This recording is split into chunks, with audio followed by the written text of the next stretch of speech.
ॐ अज्ञानतिमिरान्धस्य ज्ञानाञ्जनशलाकया चक्षुरुन्मिलितं येन तस्मै श्रीगुरवे नमः। वाञ्छाकल्पतरुभ्यश्च कृपासिन्धुभ्यैव च पतितानां पावनेभ्यो वैष्णवेभ्यो नमो नमः।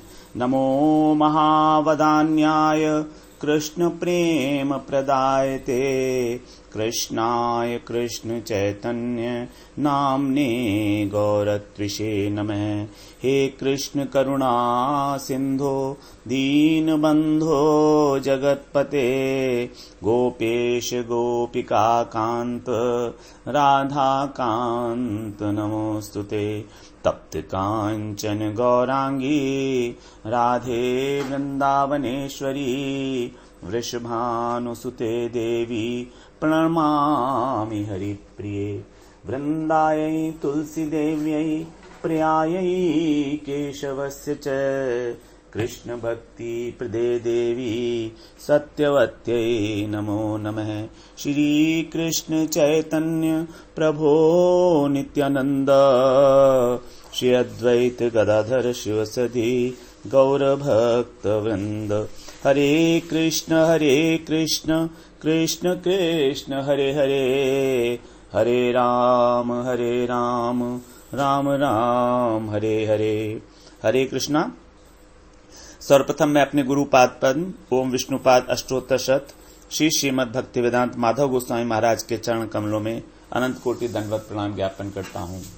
हम लोग 3 दिन से श्रीमद् भगवद गीता के तीसरे अध्याय का 39वां श्लोक श्रवण कर रहे हैं, तो उसके बारे में थोड़ी सी चर्चा आज और कर लेते हैं, क्योंकि इस श्लोक में भगवान बता रहे हैं बड़े प्रबलता पूर्वक कि ये काम किस प्रकार से हमारा शत्रु है। तो भगवान ने इसी श्लोक का, जो हमारा श्लोक है, ये यहां पर क्या बता रहे हैं भगवान,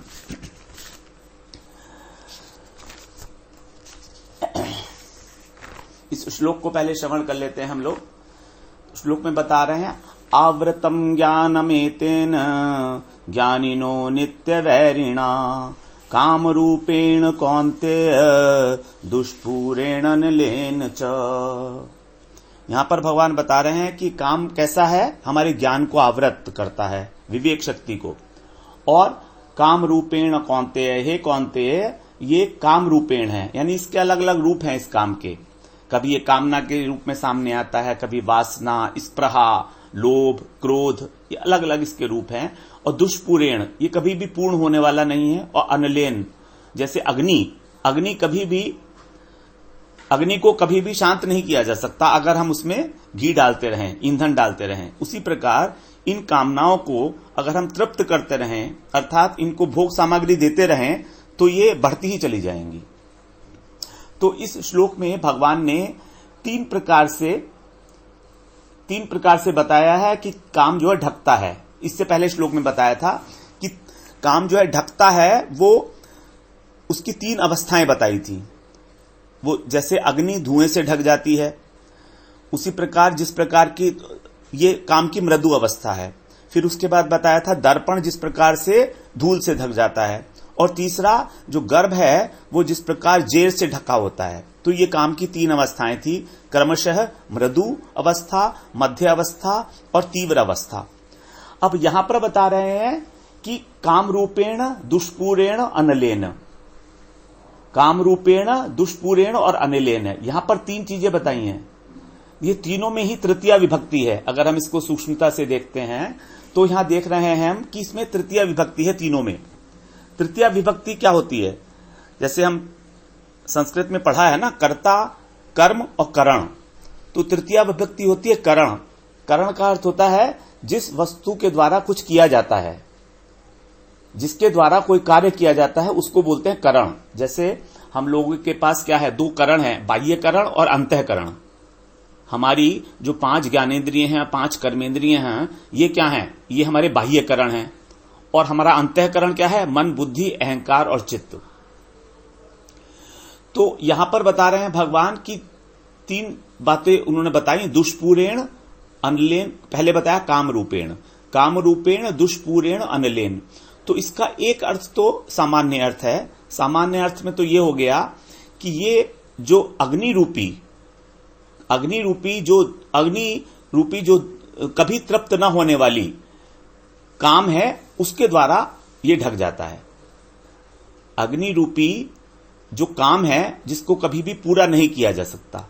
लेकिन यहां पर क्योंकि दुष्पूरेण और अनलेन के बाद चौ शब्द का इस्तेमाल हुआ है, इसलिए यहां पर दुष्पूरेण अलग अर्थ में आएगा और अनलेन अलग अर्थ में आएगा।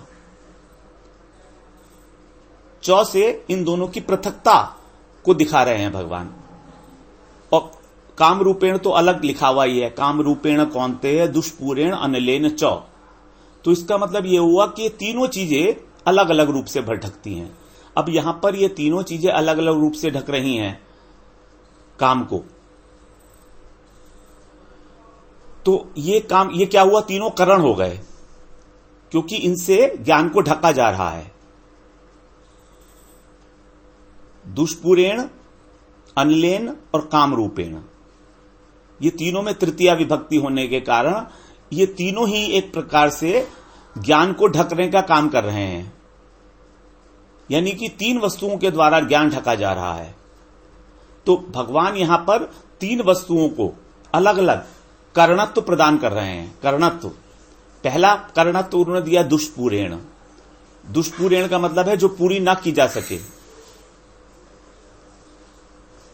जो पूरी ना की जा सके। दूसरा कर्णत्व दिया है भगवान ने अनलेन। अनलेन का मतलब, अनल का मतलब होता है अग्नि। तो अग्नि क्या है, जो कभी तृप्त नहीं होती, अपितु उसके अंदर एक और खास बात क्या है, वो बढ़ती जाती है। दुष्पूरेण हो गया जो पूरी नहीं की जा सकती, कामनाओं को कभी पूरा नहीं किया जा सकता। अनलेन का मतलब जो कभी तृप्त शांत नहीं होती और अपितु बढ़ती जाती है, जैसे अग्नि। और तीसरा बता रहे हैं काम रूपेण। काम रूपेण का अर्थ है कामनाओं का आकार। रूप का मतलब आकार। तो काम के अलग अलग आकार हैं जो हमने बताए थे। काम जो है हमें अलग अलग रूपों में त्रस्त परेशान करता है। कभी किसी रूप में आता है, कभी किसी रूप में आता है। वो जितनी भी संसार में वस्तुएं हैं वो सब एक आकार ले लेती हैं। वो वस्तुओं का जो आकार है वही हमारे मन के अंदर अंकित हो जाता है और वो हम उस रूप के अंदर जो है आकर्षित हो जाते हैं, आसक्त हो जाते हैं। तो इस प्रकार से कि ये जो काम का जो आकार है, इसका मतलब हो गया अज्ञान। एक प्रकार से काम को अज्ञान की भी संज्ञा दी गई है। तो ये तीनों का पृथकत्व दिखाया है। पृथकत्व मतलब अलग अलग। और ये तीनों को अलग अलग इसलिए दिखाया कि काम की प्रबलता सिद्ध करनी है भगवान को। काम की प्रबलता को तीन तरीके से उन्होंने सिद्ध किया। देखिए कितना प्रबल है ये काम। और वहां पर पहले बताया था इससे काम की तीन अवस्थाएं, मृदु, मध्य और तीव्र अवस्था। और काम को यह भी बताया था भगवान ने, काम को 3 बार भगवान ने बैरी भी बताया। पहले राग द्वेष को बैरी बताया, फिर 37 में और इस श्लोक में 39 में शत्रु बताया। तो इस प्रकार भगवान 3 बार 3 श्लोकों में 34वें श्लोक में शत्रु, 37वें और 39वें श्लोक में 3 बार भगवान ये बता रहे हैं कि काम शत्रु है, शत्रु है, शत्रु है। और 3 प्रकार से वो अवस्थाएं हैं उसकी, और 3 प्रकार से ही वो ढका जाता है। इस प्रकार भगवान ने काम की प्रबलता हम लोगों के सामने प्रकाशित की है। तो ये काम जो है हम जैसे लोगों के लिए बेसिकली अविद्या का ही स्वरूप है। जो हमारे जो चैतन्य जीव है, जो आत्मा है हमारी, उसको आवृत कर लेता है ये काम। जैसे भगवान क्या है, भगवान सच्चित आनंदमय स्वरूप है। सच्चित आनंदमय, सत माने सत्ता, चित माने ज्ञान, और आनंद तो है ही, आनंद का स्वरूप है। यानी भगवान का अस्तित्व है, भगवान के ज्ञानमय है। भगवान पूरे ज्ञान ही ज्ञान है और पूरे आनंद ही आनंद है। तो अब क्योंकि भगवान का जो अंश है जीवात्मा, वो भी जब क्योंकि उनका अंश है, इसलिए अंशी के जो गुण हैं वो स्वाभाविक रूप से अंश में आएंगे। ये स्वाभाविक है। तो इसका मतलब क्या हुआ, इसका मतलब ये हुआ कि जीव भी जो है वो सच्चित आनंदमय है, यानी कि ज्ञान स्वरूप है जीव भी। जीव भी ज्ञान स्वरूप हो गया। अब जब जीव भी ज्ञान स्वरूप है तो फिर हम में ये अज्ञान क्यों आता है? अज्ञान इसलिए आता है हम लोग कि हम अपना सूक्ष्म शरीर का, जो हमारा मन, बुद्धि, अहंकार और चित्त है, इसका आत्मा के साथ तादात्म्य कर लेते हैं। वास्तव में सूक्ष्म शरीर के साथ आइडेंटिफाई करना ही, आत्मा को आइडेंटिफाई करना ही हमारी बद्ध अवस्था है। इसी को जीवात्मा बोलते हैं, जीव बोलते हैं इसको। और इसी सूक्ष्म शरीर में हमारा राग, द्वेष, काम, क्रोध इत्यादि जितनी भी चीजें होती हैं वो सब इसी में होती हैं, और यही हमको कभी नरक में ले जाती हैं, कभी स्वर्ग में ले जाती हैं। और जब तक ये वस्तुएं हैं, काम, क्रोध इत्यादि, तब तक ही हमको सुख दुख की अनुभूति होती है। तो सूक्ष्म शरीर का अगर पतन होता है तो हम उस पतन का भी जो आरोप है वो आत्मा पर कर लेते हैं। लेकिन पतित कौन होता है? पतित वो होता है जो बॉडी के साथ आइडेंटिफाइड बद्ध जीव है। आत्मा कभी पतित नहीं होती है, आत्मा का कभी नाश नहीं होता है। तो उसी प्रकार से, क्योंकि हम लोग ज्ञानमय वस्तु हैं भगवान की भांति ही, यद्यपि हम लोगों के अंदर अणु मात्रा में ज्ञान है, अणु मात्रा में हमारा आनंद है, मतलब बहुत कम है, क्वांटिटी बहुत कम है। यही एक अंतर है। भगवान क्या है? विभू तत्व हैं, विभू चैतन्य है, और जीवात्मा अणु चैतन्य है। भगवान पूर्ण है, जीव अपूर्ण है। भगवान सर्वशक्तिमान है और जीव भगवान के द्वारा जो शक्ति मिलती है उससे कार्य करता है। इसीलिए अंश होने के कारण भगवान का, हम लोगों का, जीव का जो धर्म है, नित्य धर्म, वो है भगवान की सेवा। लेकिन माया में बद्ध होने के कारण, भगवान की विमुखता के कारण, क्योंकि हमने भोग की वांछा की, किसी समय हमारी इच्छा हुई कि हम भोग करें स्वतंत्र रूप से, हम प्रभु बने, हम कर्ता बने, हम स्वामी बने, तो उस कारण से माया जो है हमको अपनी अविद्या वृत्ति के द्वारा हमारे ज्ञान को ढक लेती है, और ये अविद्या वृत्ति ही काम के रूप में हमारे सामने आ जाती है। ये अविद्या वृत्ति ही है, ये अविद्या ही काम है बेसिकली। इसी से आवृत होकर हमारा जो है चेतना हमारी आवृत हो जाती है, और सबसे जब बहुत अधिक आवृत हो जाती है हमारी, प्रगाढ़, अगर प्रगाढ़ रूप से वो आवृत हो जाए, जैसे सबसे पहले लास्ट में उदाहरण दिया था, तीव्र काम से, जैसे गर्भ जो है जेर से, एक झिल्ली से आवृत हो जाता है, उसमें कुछ भी पता नहीं लगता कि क्या हो रहा है अंदर, तो वो चेतना जो है हमारी स्थावर प्राणी की तरह से जड़ता को प्राप्त हो जाता है। ये मनुष्य होते हुए भी उसकी चेतना इतनी आच्छादित हो जाती है कि वो आच्छादित चेतन हो जाता है। अब भगवान यहां पर जो बात कर रहे हैं वो किस ज्ञान की बात कर रहे हैं जो आवृत होता है? तो अब ज्ञान जो है वो, जैसे हमने श्रवण किया पहले, अनेक प्रकार के ज्ञान बताए गए हैं, लेकिन भगवान यहां पर तत्व ज्ञान की बात कर रहे हैं। तत्व ज्ञान क्या होता है? तत्व ज्ञान में तत् पदार्थ और त्वम पदार्थ, इन दोनों का जो ज्ञान है। तत् पदार्थ मतलब भगवान, भगवत ज्ञान, और त्वम पदार्थ जीवात्मा, आत्मा का ज्ञान। वास्तव में एक ही तत्व होता है। वास्तव तत्व क्या है? वास्तव वस्तु क्या है? भगवान है। तो भगवान ही जो है दो प्रकार से, उन अपनी शक्तियों के द्वारा दो प्रकार से प्रकाशित होते हैं। एक भगवान की है तटस्था शक्ति या जीव शक्ति, उससे जीव प्रकाशित होते हैं, और दूसरी भगवान की है माया शक्ति, उससे माया प्रकाशित होती है, और माया से ही सारा जगत प्रकाशित होता है। ये जड़ जगत, माया जड़ है और जीव चेतन वस्तु है। तो भगवान की दो शक्तियां हैं जो दो प्रकार से प्रकाशित होती हैं, दो प्रकार के वो कार्य करती हैं, दोनों का कार्य अलग अलग है। इसको हम 13वें चैप्टर में पढ़ेंगे, 13वें अध्याय में पढ़ेंगे इसको, कि ये वाली जो शक्ति है जीव शक्ति, इसको बोलते हैं क्षेत्रज्ञ शक्ति या तटस्था शक्ति।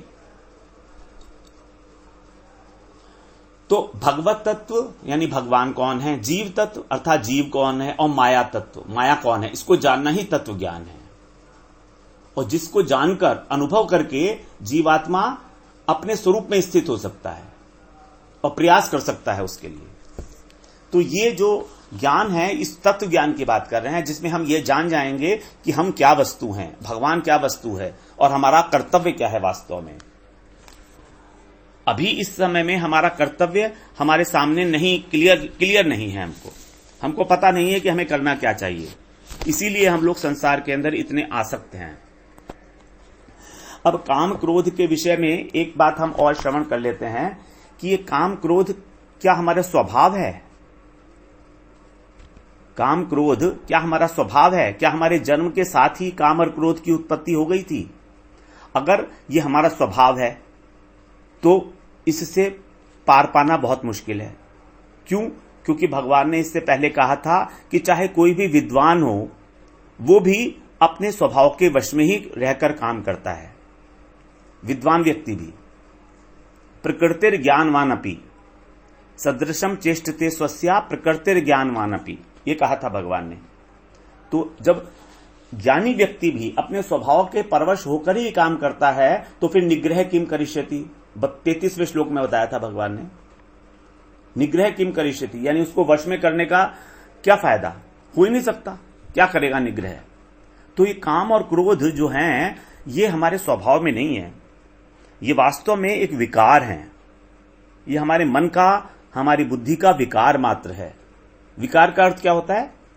विकार का अर्थ है जो किसी वस्तु की परिवर्तित अवस्था है किसी कारणवश। तो स्वभाव को परिवर्तन नहीं कर सकते हैं, लेकिन विकारों का नाश किया जा सकता है। इसीलिए भगवान ने यह कहा था, आगे श्लोक में कहेंगे, काम क्रोध और लोभ ये तीनों ही आत्मा का पतन करने वाले हैं और नरक के द्वार बताए हैं भगवान ने। तीन द्वार बताए हैं भगवान ने नरक में जाने के। 16वें अध्याय के 21वें श्लोक में हम लोगों को तैयार रहना चाहिए कि हमें नरक में जाना है या स्वर्ग में जाना है। ये स्वर्ग में नहीं जाना हमको स्वर्ग और नरक दोनों में ही नहीं जाना है। वास्तव में हमारा तो गंतव्य कहीं और ही है।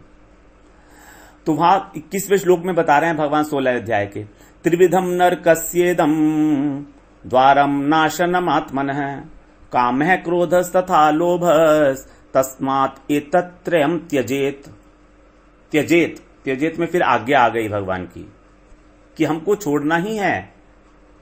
ये तीन द्वार हैं, काम क्रोध और लोभ, ये नरक के द्वार हैं, आत्मा का नाश करने वाले हैं। नाशन आत्मन है, अर्थात हमको अधोगति में ले जाने वाले हैं। इसलिए इन तीनों को, त्रयम तीनों को ही त्यजेत, तस्मात् एतत् मानी इन तीनों को त्यजेत मानी छोड़ देना चाहिए, त्याग देना चाहिए, त्याग दो, ये है भगवान का आदेश। तो इसका मतलब यह हुआ कि काम क्रोध रूपी जो विकार हैं इनका त्याग जो है संभव है। कठिन तो है लेकिन संभव है। अब संभव कैसे होगा इनका? तो अगर हम ऐसा सोचें, हम एक मान लें कि काम क्रोध हमारे ऊपर अधिकार तभी तक करते हैं जब तक हम इनको बहुत बलवान मान रहे हैं। ये बलवान तो हैं निश्चय रूप से, लेकिन अगर हम इनसे ज्यादा बलवान हो जाएं तो हम अपने को अभी निर्बल मान रहे हैं। निर्बल क्यों मानते हैं हम? क्योंकि हमारी बुद्धि अभी विचलित बुद्धि है, एकनिष्ठ नहीं है, इसीलिए हम लोग निर्बल मान रहे हैं। ये निर्बलता शरीर की निर्बलता नहीं है, ये निर्बलता है बुद्धि की, निश्चय की। अगर हम अपनी बुद्धि को निश्चय कर लें कि काम हमारे ऊपर आक्रमण नहीं कर सकता, राग हमारा कुछ नहीं बिगाड़ सकता, ठीक है उदय हो जाएगा, कोई बात नहीं है, लेकिन राग के अनुसार काम करना, उसको एक्शन में लाना तो मेरे हाथ में है ना। तो मैं अपनी बुद्धि को इतना प्रबल कर लूंगा कि मैं उसकी बात सुनूंगा ही नहीं। वो क्या कर लेगा? काम और क्रोध नहीं कर पाएंगे कुछ भी। अगर मैं अपनी बुद्धि को प्रबल कर लूं, बुद्धि को एकनिष्ठ करके उसको निश्चयात्मक बना लूं, और एक निश्चयात्मक बुद्धि ही प्रबल होती है। बहुशाखा वाली बुद्धि कहीं पर हमको नहीं लेकर जाती। ये चीज संसार में हम सब लोगों के अनुभव की बात है। जब भी हम कोई कार्य करते हैं तो उसमें पूरा का पूरा इन्वॉल्व हो जाते हैं, कॉन्सेंट्रेटेडली करते हैं उसको। अगर हम एक ही काम को करते करते 3 काम अलग अलग करते रहें, 4 काम, तो कोई भी काम ढंग से नहीं कर सकते। जैसे रसोई बना रहे हैं मान लीजिए, तो वहां पर रसोई भी बना रहे हैं, बच्चे को भी पढ़ा रहे हैं साथ में, और टेलीफोन भी अटेंड कर रहे हैं, और कोई घंटी बजी है तो दरवाजा खोलने ही भाग रहे हैं। तो क्या होगा उस रसोई का, हम सोच सकते हैं। या उस बच्चे को पढ़ा रहे हैं तो क्या पढ़ा पाएंगे उसको, ये भी सोच सकते हैं हम लोग। तो संसार का भी कोई काम एकाग्र चित्त हुए बिना संभव नहीं है। फिर यहां तो भगवत भक्ति की बात है, यहां तो भगवत प्रेम की बात है। तो इसीलिए हमको एकाग्रता भी चाहिए और एक निष्ठा भी चाहिए कि हमें एक ही उपास्य तत्व हमारे होने चाहिए। अगर हमारे अनेक उपास्य देवी देवता हैं तो सबको अलग अलग कैसे खुश करेंगे, सबके तरीके अलग अलग हैं खुश करने के, सबको प्रसन्न करने के। तो क्यों ना जो सबसे सर्वश्रेष्ठ उपास्य तत्व हैं उन्हीं को हम लक्ष्य करके, और सबसे बड़ा जो हमारा साध्य हो सकता है भगवत प्रेम, उस प्रेम के लिए हमको अपना बुद्धि को तैयार करें। और अगर हमारा प्रयोजन, हमारा उद्देश्य निश्चित हो गया है तो सच मानिए कि काम और क्रोध आक्रमण नहीं कर पाएंगे आसानी से।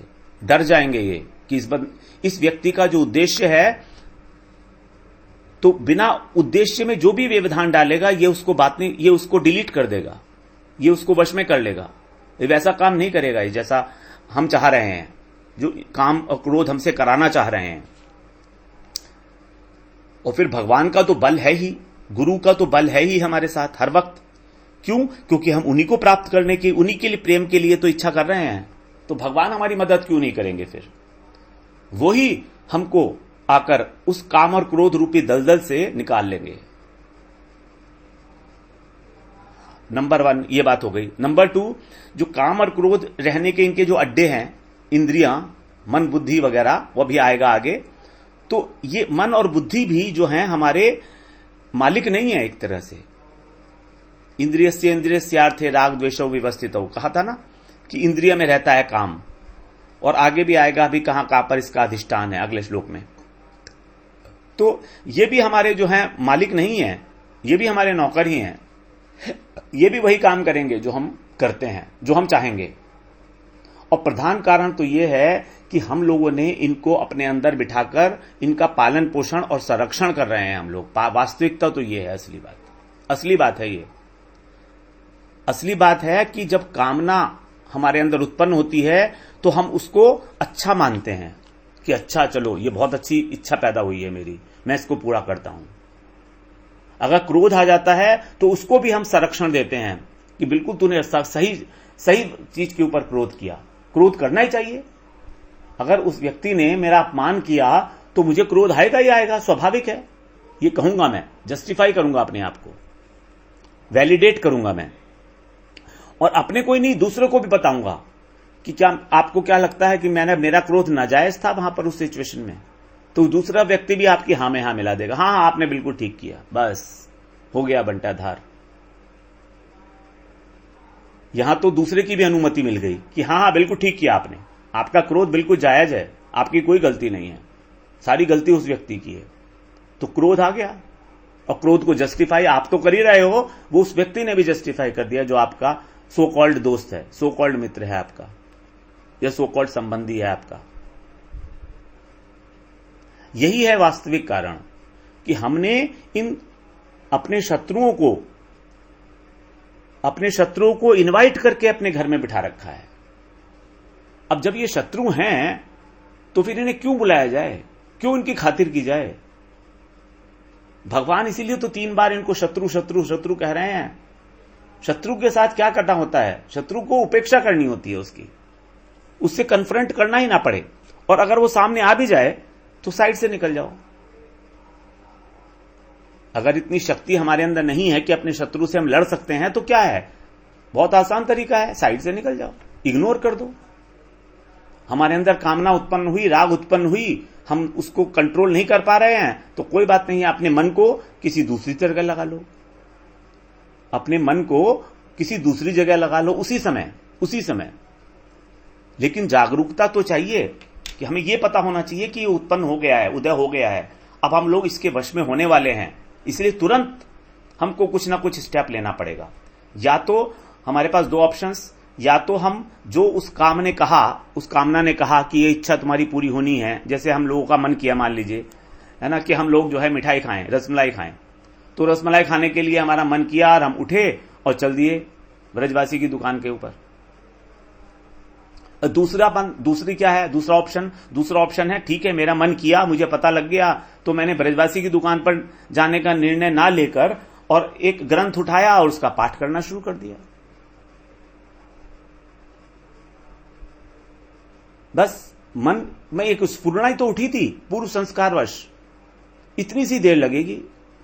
वो स्फुरना उठी, हमने उसको महत्व ना देके दूसरे काम में अपने मन को लगा लिया, तो मन भूल जाएगा बहुत जल्दी। वो बार बार नहीं कहेगा तुमसे कि चलो रसमलाई खा लो, चलो। बाद में आपको लगेगा अच्छा हुआ चलो मैं नहीं गया वहां पर, बेकार वहां पर रसमलाई खाते भी और उसके बाद फिर शुगर उगर हो जाती, पेट खराब होता, कुछ तकलीफ होती, कुछ परेशानी होती, उससे बच गए। आने जाने का इतना एफर्ट था। देखिए किस प्रकार से कामना जो है अपने आप खत्म हो गई, स्फुरना के रूप में जो उठी थी। लेकिन सबसे इंपॉर्टेंट यह है कि जागरूकता। और दूसरे लोग हैं जो उसको उठ के जैसे ही उसने कहा कि चलो उठ के, तो तुम अपने शरीर को गतिमान कर दिया, क्रियान्वयन कर दिया। क्रियान्वयन करना हमारे हाथ में है। यह बुद्धि डिसीजन लेगी कि जो इच्छा उठी है उसको पूरी करना है कि नहीं करना है। यह डिसीजन बुद्धि का है, यह मन का नहीं है। मन का काम तो था इच्छा को पूरा करना। और इच्छा उठी क्यों थी? इच्छा उठी थी चित्त से, क्योंकि चित्त के अंदर बैकलॉग में संस्कार पड़े हुए हैं, पूर्व जन्म के संस्कार हैं, या इसी जन्म के जो संस्कार इकट्ठे हो गए हैं। दोनों प्राक संस्कार और आधुनिक संस्कार, ये दोनों संस्कार ही कोई से भी हो, राग उन्हीं से उत्पन्न होता है। तो मर्जी हमारी है, बुद्धि का डिसीजन है। इसीलिए बुद्धि को एक निष्ठ बनाना चाहिए कि क्या जो मैं काम कर रहा हूं वो मेरे उद्देश्य में, मेरे को उस उद्देश्य के पास ले जा रही है कि नहीं ले जा रही है। यह है इंपॉर्टेंट। कोई भी चीज, कोई भी कार्य जो हमारे को हमारे उद्देश्य के निकट ले जा रहा है, अनुकूल है उद्देश्य की प्राप्ति में, वही हमको करना चाहिए। अगर हमारा उद्देश्य नहीं है तो हम सारे प्रकार के अनेक प्रकार के कार्य करते रहेंगे और हमेशा उसी में उलझे रहेंगे। यही है जन्म मृत्यु का कारण। नरक में, कभी स्वर्ग में, कभी नरक में, कभी स्वर्ग में, यही है जन्म मृत्यु का कारण। तो इतना सहज नहीं है जितना सहज हम सोच रहे हैं इसको। लेकिन फिर भी अगर हम सिर्फ एक बात मान लें कि हमारे शत्रु हैं, देखिए दो बातें सिर्फ इसमें से निकल के आ रही हैं। एक तो हमारी बुद्धि निश्चयात्मक होनी चाहिए, नंबर 1। नंबर 2, हमें यह पता होना चाहिए कि ये हमारे शत्रु हैं। और नंबर 3 कि यह उदय हो गए हैं। बस इन 3 चीजें अगर हैं हमारे पास तो काम क्रोध के ऊपर, लोभ के ऊपर विजय प्राप्त की जा सकती है। बहुत आसान है। ये 3 फॉर्मूले हैं, 3 ही फॉर्मूले हैं बस। अगर ये 3 हमें ध्यान में रहेंगे हर वक्त, तो कोई भी कारण नहीं है कि हम लोग काम और क्रोध के अंडर में आ जाएं। सबसे पहला, बुद्धि के अंदर हमारा उद्देश्य हमारा डिसाइड होना चाहिए। उद्देश्य से हमारी निश्चयात्मक बुद्धि होनी चाहिए। उसके बाद राग और द्वेष जैसे ही उदय हों, उनका उदय का समय हमको जान लेना चाहिए। बस यही है। तो उद्देश्य हमारा नंबर 1, नंबर 2 निश्चयात्मक बुद्धि, और नंबर 3 राग द्वेष के उदय होने का समय। बस इतना जानना। और ये हमारे शत्रु हैं, ये हमारे शत्रु हैं, ये भी साथ में।